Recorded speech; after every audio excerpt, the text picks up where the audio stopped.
Alors, on aborde désormais dans cette deuxième vidéo notre petit 3 qui s'intitule « D'une conquête violente à la mise en place d'empires coloniaux ». Alors, deux grandes puissances vont se disputer la conquête des Amériques, l'Espagne et le Portugal. Alors, ils vont se mettre d'accord dès 1494 dans un traité qui s'appelle le traité de Tordesillas, T-O-R-D-E-S-I-2-L-A-S. Donc, le traité de Tordesillas permet, c'est un arbitrage qui permet donc à l'est de ce trait qui est tracé du nord au sud, eh bien, les terres découvertes seront portugaises. C'est pour ça qu'aujourd'hui, le Brésil est de langue portugaise. Et puis, tout ce qui est à l'ouest de cette ligne, eh bien, appartiendra à l'Empire espagnol. Et c'est la raison pour laquelle l'essentiel du continent américain est, du coup, hispanophone.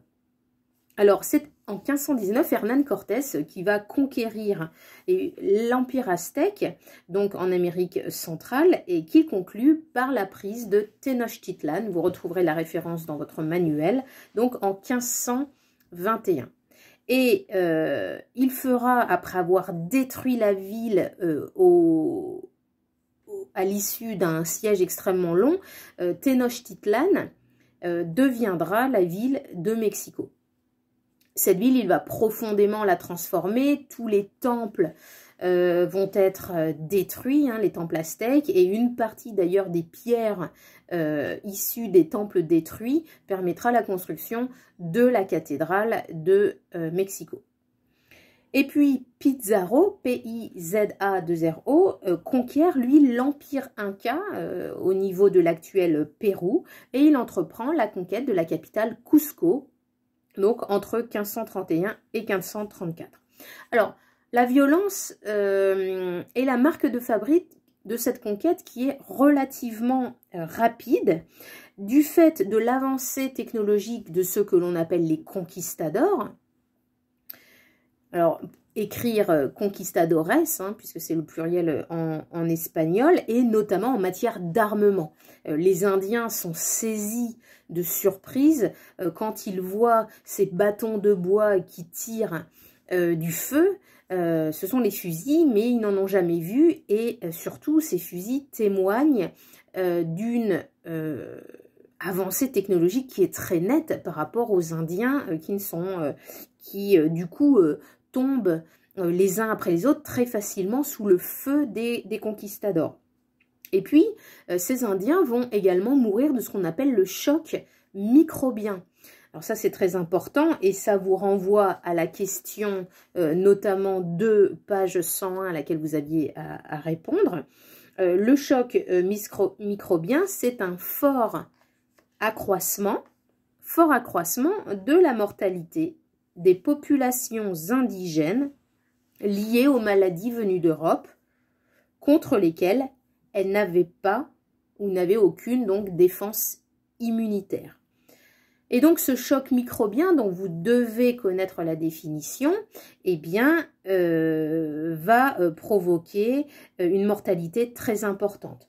Alors, ces maladies, quelles sont-elles, hein, les maladies qui vont être identifiées à Quito? La rougeole, tout d'abord, la variole, la pneumonie, le typhus, les oreillons, la diphtérie, la scarlatine. Et donc ces maladies, elles sont très dangereuses, elles tuent déjà les Européens, mais elles vont faire des ravages parmi la population indienne, et ce choc microbien va contribuer à l'effondrement, ni plus ni moins, de la population. Sur le document 6, page 101 de votre manuel, on voit notamment que à la conquête de Cortés, la population indienne dans l'Empire espagnol était d'environ 11 millions d'habitants, et donc en 1519, hein, et elle baisse hein, à 1,5 million d'habitants, donc en 1620 pour la seule Amérique centrale. Hein. Mais ce chiffre, il vous montre à quel point eh bien, les effets sont totalement dévastateurs. De plus, eh bien, les ravages font que les Indiens peuvent beaucoup moins cultiver, la production agricole baisse et des famines apparaissent qui, elles aussi, sont extrêmement létales et provoquent énormément de morts.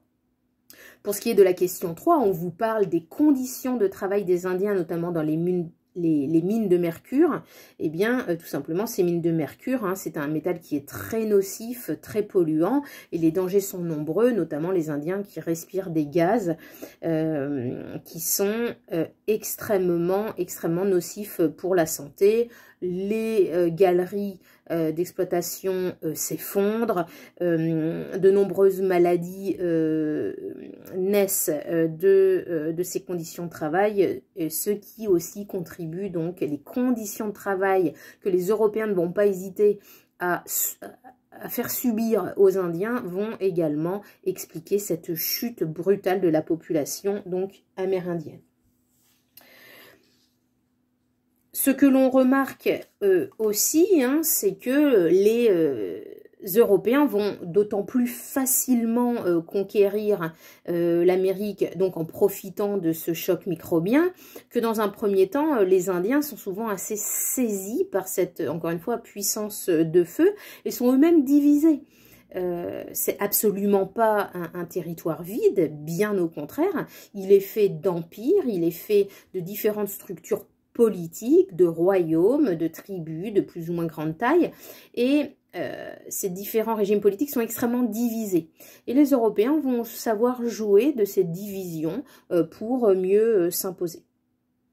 Alors, les Européens, espagnols et portugais vont mettre en place un ordre colonial extrêmement rapide. Dans l'empire colonial espagnol sont mises en place de vice-royautés, bien sûr des vice-royautés puisque le roi, il est à Madrid, il est en Espagne, mais l'empire espagnol est tellement immense qu'on va installer une première vice-royauté avec pour capitale Mexico et une autre aura pour capitale Lima au niveau de l'actuel Pérou. Donc, structure administrative, et puis là-dessus, structure religieuse, puisque bien sûr, on avait parlé des objectifs religieux, des évêchés sont créés, et c'est de ces évêchés que sont mises en place des politiques d'évangélisation, notamment à partir des évêchés de Mexico, ou alors de La Plata, ou encore bien de Lima. Des évangélistes, on en reparlera, comme Bartolomé de las Casas, font un énorme travail pour convertir donc les populations indiennes dans ce qui n'est autre souvent une christianisation forcée qui n'empêche pas les Amérindiens bien souvent de conserver un certain nombre de leurs croyances initiales et d'opérer plus ce qu'on appelle un syncrétisme, hein, c'est-à-dire une sorte de mix de religions, puisqu'il se voit imposer à la fois le dogme chrétien, mais qu'il continue dans la sphère privée de mettre en œuvre un certain nombre de pratiques religieuses liées à leur religion d'origine. Ces sociétés coloniales, bien sûr, elles sont extrêmement hiérarchisées, avec une domination extrême des colons. Cependant, petit à petit, le métissage s'impose. Souvent, dans des plantations, le maître, qui va être un colon blanc, va avoir des enfants avec des compagnes plus ou moins légitimes. De ces unions, pas toujours souhaitées d'ailleurs, hein, faut le préciser, eh bien naissent énormément d'enfants métis qui ne sont pas reconnus et qui sont eux aussi placés pas au niveau des enfants blancs par exemple du maître, mais qui sont au-dessus, c'est-à-dire dans une sorte de hiérarchie raciale qu'il faut bien replacer dans son époque, au-dessus des enfants noirs sans pour autant avoir énormément de droits. Hein. Mais cette hiérarchie coloniale qui s'établit, elle est très importante à prendre en compte. Et voilà, c'est la fin de notre petit 3, donc dans notre grand 1, il faut prendre tout ça en note. Bon courage et appuyez-vous également sur votre manuel pour compléter mes propos. Bon courage.